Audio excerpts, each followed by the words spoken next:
માં જગદંબા ની આરાધનાનું પર્વ એટલે નવરાત્રિ.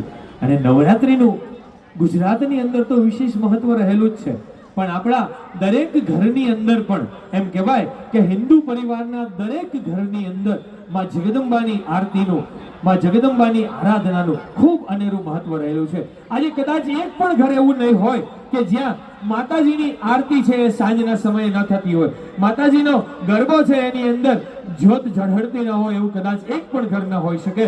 અને એટલે જ કહેવાનું મન થાય કે એ જ સર્જન કરતી સૌનું એ જ કલ્યાણકારી છે, એ જ સર્જન કરતી સૌનું એ જ કલ્યાણકારી છે. નારી છે નારાયણી ને ભક્તિ એની ન્યારી છે, નારી છે નારાયણી અને ભક્તિ એની ન્યારી છે. રૂપ છે મોહક ઘણું ને સ્નેહનો સાગર ભર્યો, રૂપ છે મોહક ઘણું ને સ્નેહનો સાગર ભર્યો.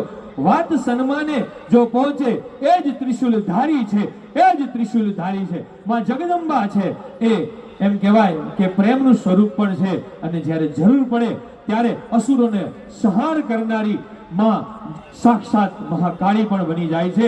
એવી માતાજીની આરાધનાનું આજનું ત્રીજું નોરતું છે.